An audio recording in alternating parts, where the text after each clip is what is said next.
Hello friend, मैं विश्वजीत और आप सभी का हमारे इस वीडियो में स्वागत करता हूं। फ्रेंड आज के जो टॉपिक है बायोलॉजी के बहुत ही इम्पोर्टेंट टॉपिक है श्वसन तंत्र।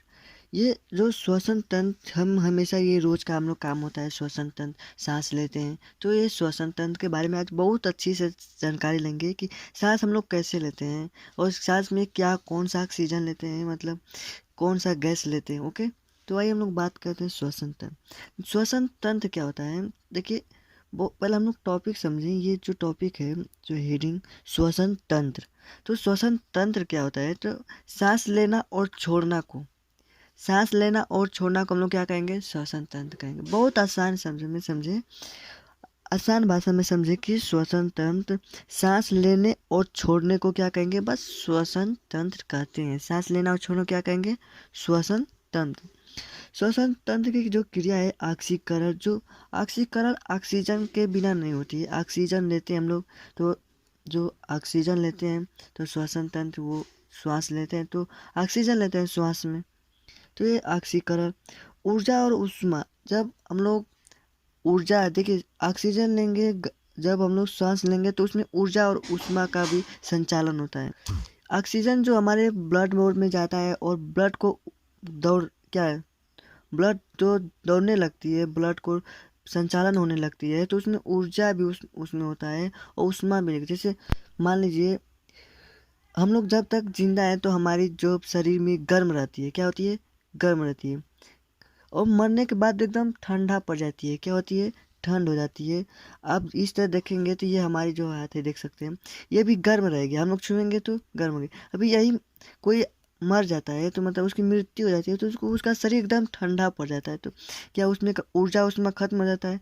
जब तक वो जिंदा रहेगा तो उसमें उष्मा रहता है, और खत्म हो जाएगा तो क्या, ठंडा हो जाता है, तो ऊर्जा खत्म हो जाती है, उष्मा क्या होता है, खत्म हो जाती है। ओके, अब बात करते हैं श्वसन अंग, जो श्वास लेने के श्वसन अंग। देखिए हम लोग अपने समझते हैं, हम लोग स्तनधारी हैं। जैसे मानव कैसे सांस लेता है, तो मानव फेफड़े के द्वारा सांस लेता है।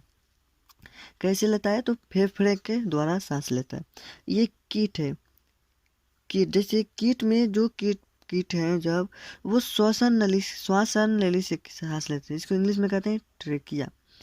श्वासन नली से सांस लेते हैं कीट।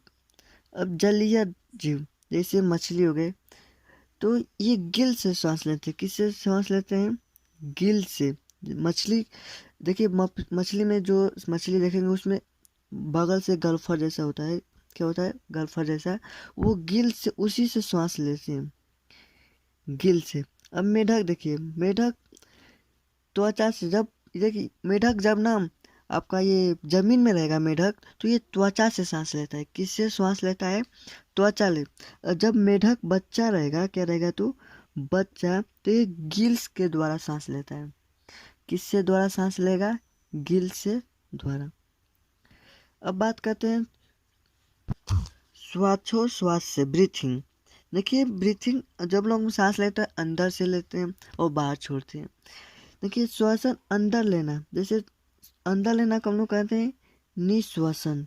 क्या कहेंगे, निश्वसन। इसका इंग्लिश होता है इंस्पायरेशन। क्या हुआ, इंस्पायरेशन। जब हम लोग श्वास अंदर लेंगे तो निश्वसन, और जब बाहर छोड़ देंगे तो निश्वसन। ये देखिए इसको इंग्लिश में एक्सपायरेशन कहते हैं। हाँ, हिंदी में बस इतना हम लोग समझ रहे हैं। देखिए ये बहुत कंफ्यूजन कर देता है, निश्वसन और निश्वसन। तो हम लोग जानेंगे बस इतना कि अंदर जब लेंगे सांस तो उसको निश्वसन कहेंगे, और बाहर छोड़ेंगे निश्वसन। बस यहाँ पर बिंदी लग जाएगा, क्या लगा, चंद्र, ये बिंदी लग जाता है, क्या लग रहा है, यहाँ पर बिंदी लग जाता है, तो ये निश्वसन क्या होता है, निश्वसन हो जाता है। इंग्लिश वाले में ठीक रहता है, इंस्पायरेशन और एक्सपायरेशन कहते हैं। देखिए हम लोग श्वास कितना लेते हैं, जब हम लोग नाइट्रोजन जितना वायु में, हम लोग जब जितना वायु में रहेगा प्रकाश गैस, तो उतना हम लोग लेते हैं। कौन कौन से ज़्यादातर रहता है, देखिए नाइट्रोजन 78% से होता है। क्या है, हम लोग 78% नाइट्रोजन क्या लेते हैं, सांस लेते हैं, अंदर लेते हैं सांस। नाइट्रोजन 78% लेते हैं और ऑक्सीजन 21% और कार्बन डाइऑक्साइड 0.03%। अब बाहर छोड़ते हैं कितना, ये देखिए। अंदर तो याद सबको रहता है अंदर, और बाहर छोड़ने वाला हम लोग याद रखना पड़ेगा, कितना छोड़ते हैं कितना लेते हैं, ये हम लोग याद पहले जरूरी करना होगा। तो देखिए हम लोग अंदर सांस लिए तो 78% सांस ले लिए नाइट्रोजन। नाइट्रोजन कितना लिए 78%, और बाहर कितना छोड़े 78%। ये तो ठीक है। अब इसमें देखिए ऑक्सीजन 21% सांस ले रहे हैं, ऑक्सीजन 21% ले रहे हैं, और यहाँ पर ऑक्सीजन कितना ले छोड़ दे रहे हैं 17%। 4% गया। देखिए ऑक्सीजन यहाँ पर 21% लिए और छोड़ दे के रहना है, छोड़ दे रहे हैं कितना 21%, सॉरी 17% छोड़ दे रहे हैं। अब ये कार्बन डाइऑक्साइड 0.03% ले रहे हैं और कितना छोड़ दे रहे हैं 4%। 4 पॉइंट कुछ होगा तो मैं यहाँ पर इतना लिखा हूँ 4%, तो 4% छोड़ दे रहे हैं। बस ऑक्सीजन और कार्बन डाइऑक्साइड में अंतर हो गया। इसमें 4% का बस हेरा फेरी है, इसमें 4% कम हो जा रहा है, इसमें 4% अधिक हो जा रहा है। ऑक्सीजन 21% लिए थे, 17% छोड़ दे रहे हैं। और यहाँ पर कार्बन डाइऑक्साइड 0.03% लिए थे, और ये कार्बन डाइऑक्साइड जो 4% छूट गया। तो हमें बस इतना याद रखना चाहिए। या नाइट्रोजन कितना ले रहे हैं 78%, ऑक्सीजन कितना ले रहे हैं 17%, कितना छोड़ रहे हैं नाइट्रोजन 78%, कितना ऑक्सीजन छोड़ रहे हैं 17%, और कार्बन डाइऑक्साइड 4%। ओके, आपको इतना समझ में आ गया। ये श्वसन तंत्र के जो ये ऑक्सीकरण है, ऊर्जा व उष्मा श्वसन उनके जो कैसे होता है सांस लेते हैं। ओके, इतना आपको समझ में आ गया। जलीय द्रव में रक्त, टेडपोल, निश्वासन, ऑक्सीजन कितना लेते हैं कितना छोड़ते हैं। अब देखिए श्वसन मार्ग क्या होता है। श्वसन मार्ग के बारे में समझें कि वायु जिस मार्ग से अनुसरण करती है उसे श्वसन मार्ग कहते हैं। क्या कर रहा है कि वायु जिस मार्ग से अनुसरण करती है उसे क्या कहेंगे श्वसन मार्ग कहते हैं। जैसे हम लोग जिस रास्ते से करते हैं उसे रास्ता कहते हैं। तो वायु जिस मार्ग से गुजरेगी, ये देखिए ये वायु जिस मार्ग से गुजरेगी तो इसे क्या कहेंगे श्वसन मार्ग कहते हैं। बात देखिए, ये पहला है नासा छिद्र। नासा छिद्र क्या होता है, नासा छिद्र से जब सांस जाती है, जैसे यहाँ पर आपका नाक में जैसे बाल जैसा होता है पहले ही, तो ये नासा छिद्र होता है। वो क्या होता है नासा छिद्र। अब उसके बाद अंदर जाती है तो नासा कपाट क्या होता है, नासा कपाट जो ये आपके नाक से ऊपर एक गहरे रंग का जो खाल होता है यहाँ पर, तो वो नासा कपाट होता है। नासा छिद्र जो हम लोग को वायु में जो गंदगी रहती है धूल कण, तो वो नासा छिद्र बाहर रोक लेता है। और ये जब नहीं उतना जितना रोकने के लिए रोक लेता है और उतना फिर ये नहीं रोक पाता है, अंदर हो जाता है जब धूल कण, तो ये नासा कपाट उसको रोकता है। और कुछ दिन के बाद देखते हैं निकालते हैं सूख जाता है तो कहते हैं नकटी जैसा, तो वही नासा कपाट रोक देता है। अब ये फायरनक्स जो एक ग्रसनी होता है, नासा कपाट के बाद आता है ग्रसनी जो सांस अंदर आता है। क्या ग्रसनी के द्वारा सांस अन लेते हैं अंदर आता है। उसके बाद है लार्नेक्स स्वर तंत्र, जो यहाँ पर देखिए स्वर तंत्र होता है, जो हम लोग यहाँ पर रोक देंगे तो हम लोग स्वर ये यहाँ पर होता है, आप देख सकते हैं वहाँ पर स्वर तब रोक देंगे तो आपका स्वर धीमी हो जाता है। क्या होता है धीमी हो जाता है, तो वो क्या होता है स्वर तंत्र होता है। अब ट्रेकिया है, अब क्या है ट्रेकिया जिसको कहते हैं श्वासन नली।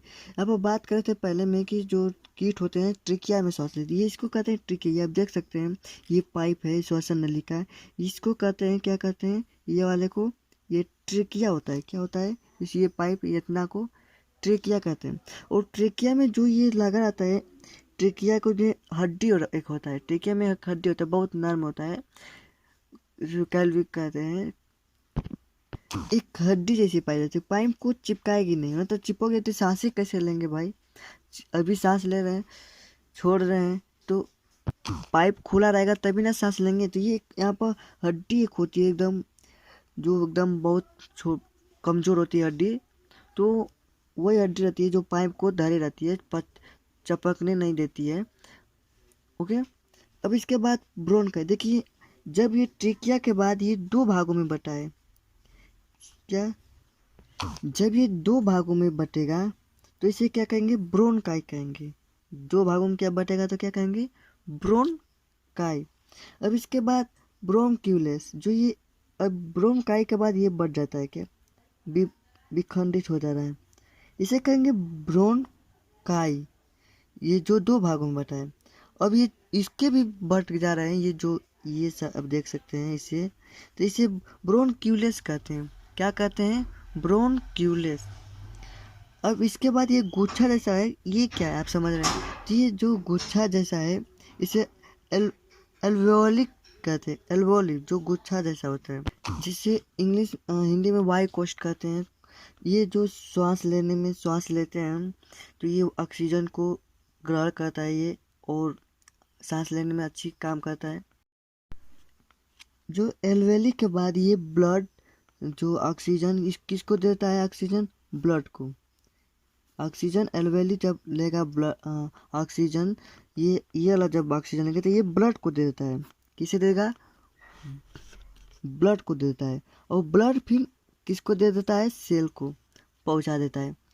यहाँ पर देखिए, नासा छिद्र से सांस आया, फिर नासा कपाट से, फिर ग्रसनी ले, फिर स्वर तंत्र से ट्रेकिया ले, श्वासन नली जिसको कहते हैं श्वासन नली, ये जो श्वासन नली है, फिर ये दो भागों में बटा, ब्रोंकाई कहेंगे। फिर ये विखंडित हो जाता है तो ब्रोंक्यूलेस कहेंगे। फिर ये जो गुच्छा जैसा पाया गया इसे एल्वेओली वायु कोष्ठक कहते हैं। क्या कहते हैं इसे, वायु कोष्ठक। फिर ये वायु कोष्ठक जो ब्लड को ऑक्सीजन दे देता है, और ये ब्लड सेल में चला जाता है। क्या चला जाता है, सेल, ब्लड ऑक्सीजन सेल को देता है, जिसको ये फिर सेल माइक्रोकांडिया को पहुंचा देता है। माइक्रोकांडिया